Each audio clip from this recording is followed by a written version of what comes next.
নমস্কার, আমি সুতপা। সুতপাস ট্রাভেল ব্লগে আপনাদের সবাইকে স্বাগত। আজ 29শে মার্চ সকাল 7টা। বাবা মা আর শাশুড়ি মাকে সঙ্গে করে নিয়ে আমরা চলেছি শান্তিনিকেতনের উদ্দেশ্যে। বাড়ির বয়স্কদের নিয়ে কাছাকাছি দুদিনের জন্য বেড়ানোর ভালো ঠিকানা কিন্তু শান্তিনিকেতন। বাড়ি থেকে দূরত্ব 138 কিলোমিটার, সময় লাগবে 3.5 ঘন্টা মতো। প্রথমে বিশ্রাম নিলাম বর্ধমানের শক্তিগড়ে এসে। শনি রবি সোম পরপর 3 দিন ছুটি থাকায় বহু মানুষই দেখছি বাড়ির বাইরে বেরিয়ে পড়েছেন। ল্যাংচানগরে সকালের খাওয়া দাওয়া পর্ব সেরে এবারে সোজা গন্তব্যস্থলে পৌঁছবো। বয়স্কদের নিয়ে হোটেল খোঁজা একটু অসুবিধেরই, তাই মেক মাই ট্রিপ থেকে বনবাণী রিসর্টে 2টো রুম বুক করে রেখেছি আগে থেকে। পৌঁছে দেখা যাক কেমন কি হয়। আপাতত চলুন গুগল ম্যাপ দেখে সেখানে পৌঁছানো যাক। পথ দেখানোর দায়িত্বে থাকায় এ পথের আর ভিডিও করা হয়নি, তাই সোজা বিশ্বভারতী ক্যাম্পাস লাগোয়া সীমান্তপল্লীতে এসে আর 5টা বাড়ির মধ্যে একটি বাড়ির সামনে দাঁড়ালো আমাদের গাড়ি। বুঝলাম বনবাণী এক প্রাইভেট প্রপার্টি, যা বর্তমানে ট্যুরিস্টদের থাকার জন্য ব্যবস্থা করা হয়েছে। তবে নির্জন শান্ত পরিবেশে এই রিসর্ট বেশ পরিপাটি করেই সাজানো। আবারও নির্ঝঞ্ঝাট পরিবেশে থাকতে হবে বলে বয়স্করাও বেশ খুশি। আমাদের রুম ওপরে হওয়ায় শাশুড়িমার পক্ষে হেঁটে ওঠা একটু অসুবিধাই হয়ে পড়েছে, তাই রুমে ফ্রেশ হয়ে নিয়ে আবারও নিচে এসে ডাইনিং স্পেসে দুপুরের খাওয়া দাওয়া সেরে নিলাম। চলুন এবারে বেরিয়ে পড়ি আশেপাশে ঘোরার উদ্দেশ্যে। যদিও এখানে সবকিছুতেই এক ঘরোয়া পরিবেশের ছোঁয়া, মনে হবে যেন কারো বাড়িতে বেড়াতে এসেছেন। তবে আশেপাশে শুধুই বসতি, তাই টোটো খোঁজার জন্য এনাদের ওপরেই নির্ভর করতে হবে। সারাদিনই আছেন? না, সকাল 6টা থেকে সন্ধ্যে 6টা, আবার 6টার পরে আরেকজন আসবে। বন্ধ করে দিন জায়গাটা। ক্যাম্পাসের মধ্যে একটা ক্যাম্পাসের পাঁচিল, ক্যাম্পাসের পাঁচিল। তাহলে এগুলো কিন্তু পাবলিক, এগুলো কিন্তু ক্যাম্পাস বলতে না না, হ্যাঁ, যে সবার ব্যক্তিগত, তাই তো? ব্যক্তিগত জায়গা। ও, এর সাথে বিশ্বভারতীর কোনো যোগাযোগ নেই? না না,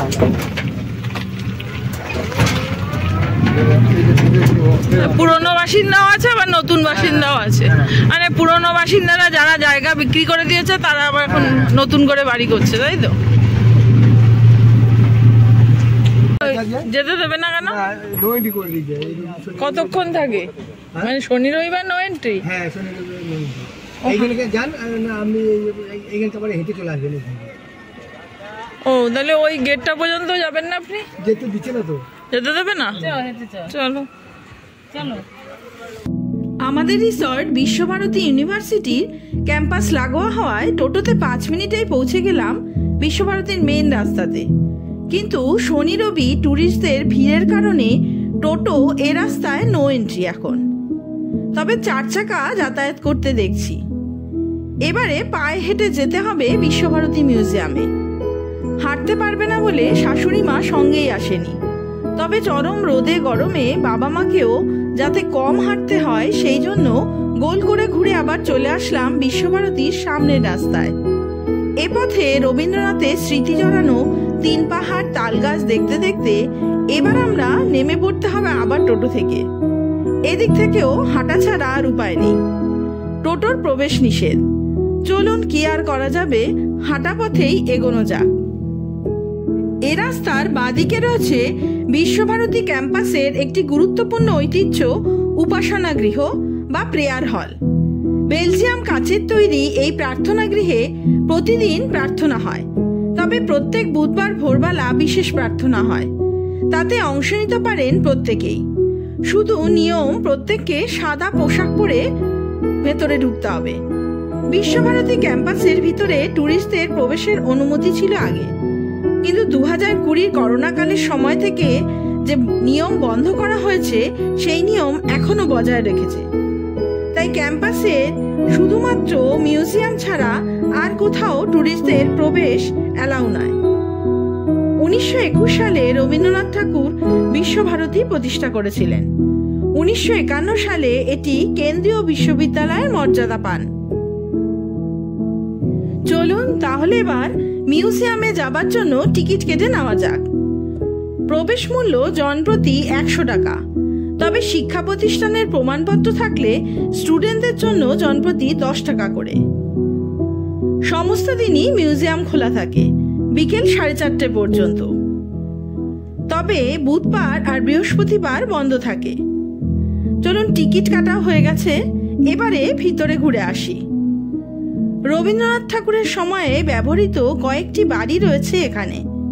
তারই একটিতে রয়েছে বিশ্বকবি রবীন্দ্রনাথ ঠাকুরের স্মৃতি বিজড়িত নানা তথ্য সামগ্রী। তার জন্ম, কর্ম, সম্মান, উপহার, তার সান্নিধ্যে আসা বিভিন্ন খ্যাতনামা মানুষজনের কাহিনী, শিল্পকর্ম, সাহিত্য, আরও নানা কিছু।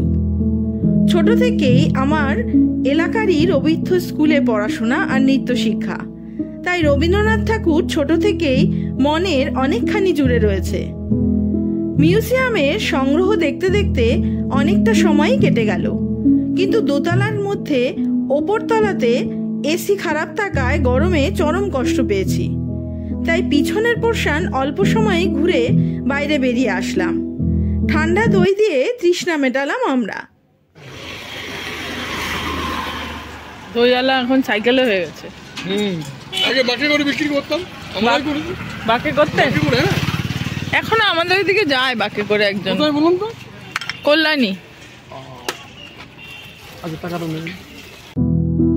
চলুন বিশ্বভারতী ছাড়িয়ে চলে আসলাম এবার সোনাঝুরি হাটে। রবীন্দ্রনাথের শান্তিনিকেতন এখন বাঙালি ভ্রমণপ্রিয় মানুষজনের কাছে বেশি প্রিয় এই সোনাঝুরি হাটের জন্য। সোনাঝুরি গাছের মাঝে এই হাট খোয়াই মেলা বা শনিবারের হাট নামেও পরিচিত। এটি প্রধানত সাপ্তাহিক শনিবারের বিকেলের বাজার, কিন্তু এখন টুরিস্টদের কারণে প্রায় রোজই বসে এই হাট। তবে আজ শনিবার হওয়ায় বেশি জমজমাট। আগে এই হাটের আকার ছিল ছোট, কিন্তু ক্রমশ তা বিশাল আকার হয়ে চলেছে। রাস্তায় যানজট সামলাতে পুলিশও তৎপর হয়ে পড়েছে। রাস্তার ধার বরাবর প্রায় 1/2 কিলোমিটার পথ জুড়ে বসেছে হাট। আগে স্থানীয় এখানকার মানুষজন তাদের হাতের তৈরি জিনিস নিয়ে এসে এই হাটে বসলেও এখন তা ব্যবসায়িক রূপই নিয়েছে। তবে যাই হোক, এখানকার পরিবেশ কিন্তু সত্যি অন্যরকম, তাই হাটে ঘোরার মজাই কিন্তু আলাদা। না না না না 36 দেন। দেখছি দেখছি। হ্যাঁ,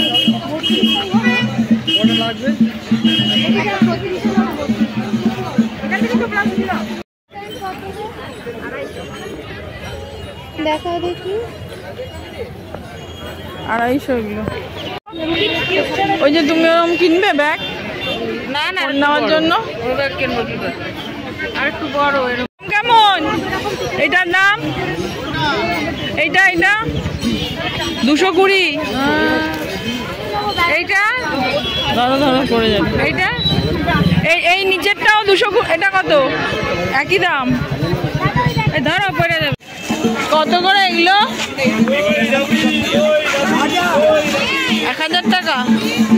ওই মোড়াগুলো 1700 জোড়া, 1200 জোড়া। খোলা আকাশের নিচে হাটে বসেছে নানা দোকানপাট। লাল মাটির পথে সকলেই জিনিসপত্র কেনা বা দেখতে বেশি ব্যস্ত। হাটে জামা কাপড় ছাড়াও ঘর সাজানোর নানা জিনিসপত্র বিক্রি হয়। তবে এই হাটের মূল আকর্ষণ কিন্তু নানা জায়গায় গ্রামবাসীদের মাদলের তালে নাচ, যা অন্য কোনো হাটে গেলে আপনি কিন্তু দেখতে পাবেন না।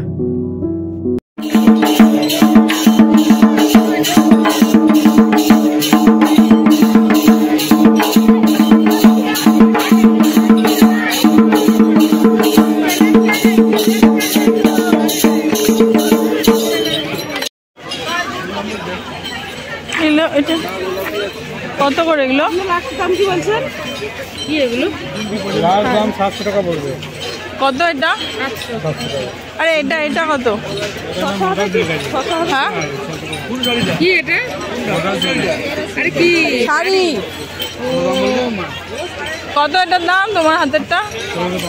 হ্যাঁ বুঝেছি। 200 250 300 350 মন মতো লিখেও নিতে পারি। এগুলো কত করে? এগুলো 50 টাকা 100 টাকা 150 টাকা। আচ্ছা ব্ল্যাক কি গালি গলারটা তো কিনে এনেছি। ওখানে যতটা ছিল এই ডোকরার চুড়িগুলো কত করে? এগুলো বালাই কত করে বলো? 220 টাকা। ফোন করি কিন্তু বড় সাইজ লাগবে, আমার হাতে হলেই হবে। এই সোনাঝুরি হাটের আর এক বৈশিষ্ট্য কিন্তু এখানে এমন কিছু ইউনিক আইটেম পাওয়া যায় যা অন্য কোথাও খুঁজতে গেলে বেশ অসুবিধাতেই পড়তে হয়। তাই এমন অনেক বাঙালি আছেন যারা বিভিন্ন আইটেম ভেবেই রাখেন যে সোনাঝুরি হাট থেকেই কেনা হবে, বিশেষ করে মেয়েরা। তবে হাটের বিশাল অঞ্চল জুড়ে কিন্তু মোবাইলের নেটওয়ার্কের সমস্যা, তাই ভিডিও কল বা ফোন কলে কিন্তু ভীষণই অসুবিধায় পড়তে হবে আপনাকে।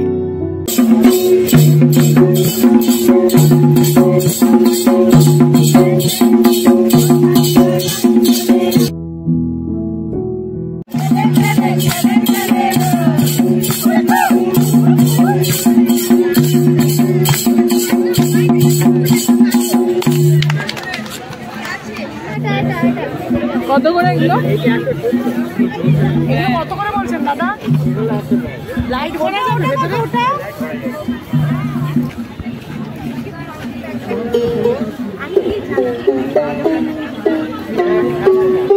হ্যাঁ বলো। হ্যালো বলো।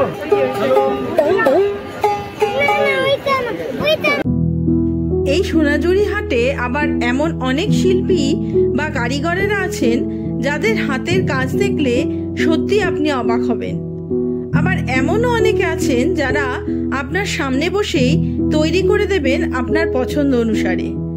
মোটের ওপর বীরভূমের লাল মাটির কোপাই নদীর তীরে বসা এই গ্রামীণ হাটে আপনি শুধুমাত্র কেনাকাটা নয়, খুঁজে পাবেন নানা শিল্পী সত্তাকেও।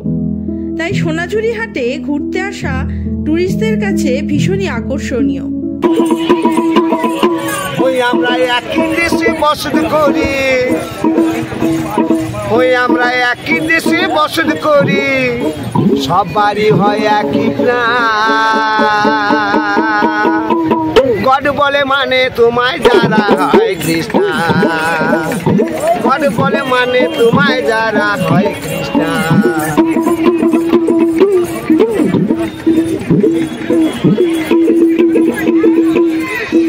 এই মাটিতে মক্কা মদে। বিশাল জায়গা জুড়ে এই হাটে কিন্তু বেশিরভাগই মেয়েদের প্রয়োজনীয় বা ব্যবহারের সরঞ্জাম বিক্রি হচ্ছে। তাই মেয়েদের উপচে পড়া ভিড় প্রত্যেক স্টলের সামনেই। চলছে দরাদরি, দাম কষাকষি। আর বিভিন্ন যে নাচের দল রয়েছে তাদের সাথে মন চাইলে আপনিও পা মেলাতে পারেন। গ্রামের মানুষগুলো হাটে আসে কষ্ট করে নাচ গান করেন কিছু উপার্জনের আশায়। তাই টুরিস্টরা খুশি মনে কিছু টাকা দিলে সেটাই তাদের সারাদিনের রোজগার। আমরাও মা মেয়ে খানিক সঙ্গী হলাম এমনই এক নাচের দলের সাথে। বিশাল হাট জুড়ে রয়েছে এমন অনেক আদিবাসী নাচের দল, যা বীরভূমের সোনাঝুরি হাটের অন্যতম বৈশিষ্ট্য।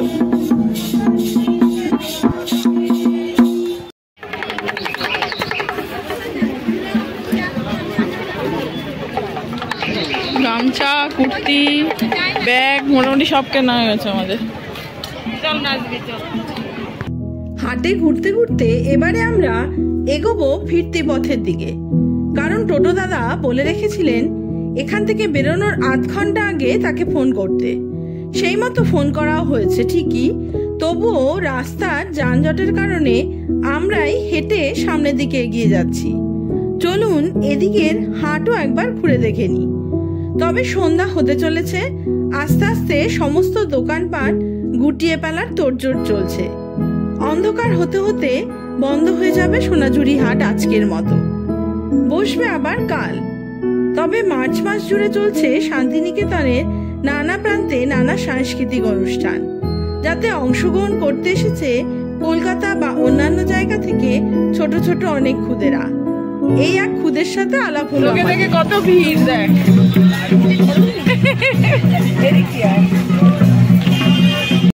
চলুন তাহলে, সূর্য অস্ত যেতে চলেছে।